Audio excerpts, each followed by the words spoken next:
Hello everyone, welcome back to my channel Mukti's cooking world. আজ আমি আপনাদেরকে তৈরি করে দেখাবো আলুর দম বা দম আলু। তো আশা করছি আপনাদের কাছে ভিডিওটা ভালো লাগবে। ভালো লাগলে আমার চ্যানেলটি সাবস্ক্রাইব করবেন এবং পাশে থাকা বেল আইকনে একটা ক্লিক করবেন। এতে করে আমি যে কোনো ভিডিও আপলোড দিলে আপনারা সাথে সাথে নোটিফিকেশনটা পেয়ে যাবেন। আলুর দম তৈরি করার জন্য এখানে আমি 250 গ্রাম পরিমাণ ছোট সাইজের আলু নিয়ে নিয়েছি, আর এগুলোকে আমি পরিষ্কার করে ধুয়ে ছিলে রেখেছি। এখন এর মধ্যে আমি দিয়ে দিচ্ছি হাফ চা চামচ পরিমাণ লবণ, হাফ চা চামচ পরিমাণ লাল মরিচের গুঁড়া আর হাফ চা চামচ পরিমাণ হলুদের গুঁড়া। এগুলো দেওয়ার পরে সব কিছু খুব ভালোভাবে একত্রে একটু মেখে নিচ্ছি।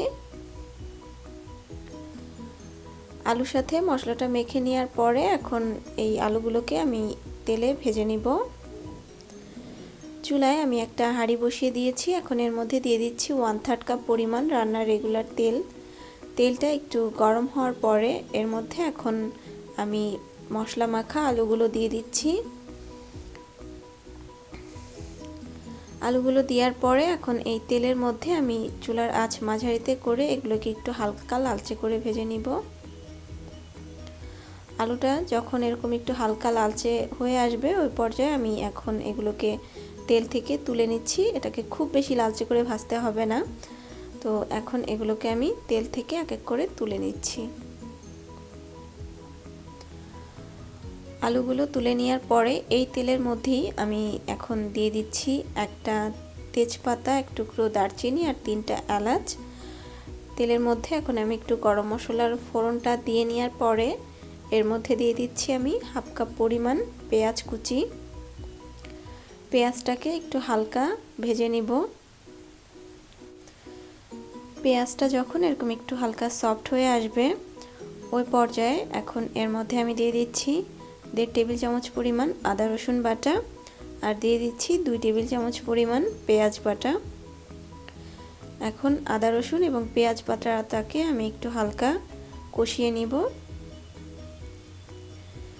এই মশলাটা একটু হালকা কষিয়ে নেওয়ার পরে এখন এর মধ্যে আমি সামান্য একটু পানি দিয়ে দিচ্ছি, কারণ এখন আমি গুঁড়া মশলা অ্যাড করব।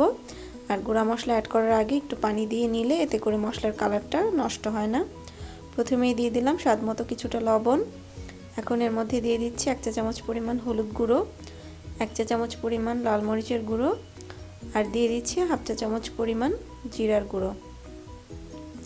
এখন এই সব কিছুকে খুব ভালোভাবে একত্রে আমি কষিয়ে নিব। আর এই মশলাটাকে যত বেশি ভালোভাবে কষাবেন আপনার আলুর দমটা তত বেশি খেতে টেস্টি হবে। তো অবশ্যই মশলাটাকে খুব ভালোভাবে কষিয়ে নিতে হবে। এখন এর মধ্যে আমি দিয়ে দিলাম একটা বড় সাইজের টমেটো, কুচি করে কাটা। টমেটো দেওয়ার পরে মশলার সাথে এটাকেও আমি একটু কষিয়ে নিব।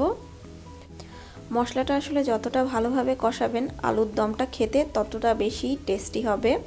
তো মশলা যখন উপরে তেলটা উঠে আসবে ওই পর্যায়ে এর মধ্যে আমি দিয়ে দিচ্ছি আগে থেকে ভেজে রাখা আলুগুলো এবং 4টা কাঁচামরিচ। এখন এই মশলার সাথে আলুগুলোকে আমি 1.5 থেকে 2 মিনিট একটু কষিয়ে নিব। তো এরই মাঝে আলুগুলো মশলার সাথে কষিয়ে নেওয়া হয়ে গিয়েছে। এখন এই আলুটা কিন্তু পুরোপুরি সিদ্ধ হয়নি, তো এটাকে সিদ্ধ করার জন্য আমি কিছুটা পানি দিয়ে দিচ্ছি। এখানে আমি 1 কাপ পরিমাণ পানি দিচ্ছি, তবে আপনাদের আলু সিদ্ধর জন্য যতটুকু পানির প্রয়োজন মনে করেন আপনারা ততটুকু দিতে পারেন। তো সব কিছু ভালোভাবে মিশিয়ে নেওয়ার পরে এখন ঢাকনা দিয়ে ঢেকে চুলার আঁচ মাঝারিতে রেখে আমি এটাকে 6 থেকে 7 মিনিট জাল করে নিব। 6-7 মিনিট পরে আমি এখন ঢাকনাটা খুলে নিচ্ছি। ঢাকনাটা খুলে নেওয়ার পরে সব কিছুকে একটু মিশিয়ে নিচ্ছি এবং আমি একটু চেক করে নিচ্ছি আলুটা সিদ্ধ হয়েছে কিনা। তো আমার আলুগুলো সিদ্ধ হয়ে গিয়েছে। আলুগুলো সিদ্ধ হয়ে যাওয়ার পরে এখন এর মধ্যে আমি দিয়ে দিচ্ছি হাফ চা চামচ পরিমাণ ভাজা জিরার গুঁড়া আর দিয়ে দিচ্ছি হাফ চা চামচ পরিমাণ গরম মশলার গুঁড়া। এই গুঁড়া মশলাগুলো দেওয়ার পরে সব কিছু খুব ভালোভাবে মিশিয়ে নিচ্ছি। এখন ঢাকনা ছাড়াই এই ঝোলটা একটু টেনে যাওয়া পর্যন্ত এটাকে জাল করে নিব। তো এরই মাঝে ঝোলটা টেনে একদম মাখা মাখা হয়ে এসেছে আর আমার আলুর দমটাও কিন্তু এরই মাঝে হয়ে গিয়েছে। এখন চুলার জালটা বন্ধ করে এটাকে আমি গরম গরম সার্ভ করে নিব। তো তৈরি হয়ে গেল আমার অসম্ভব মজাদার আলুর দম। এই খাবারটা আপনারা সাদা ভাত, পোলাও, রুটি, পরোটা, লুচি যে কোনো কিছুর সাথেই সার্ভ করতে পারবেন। তো আশা করছি আপনাদের কাছে আমার আজকের এই ভিডিওটা ভালো লেগেছে। তাহলে আজকের মতো এখানেই বিদায় নিচ্ছি। সবাই অনেক বেশি ভালো থাকবেন। আল্লাহ হাফেজ।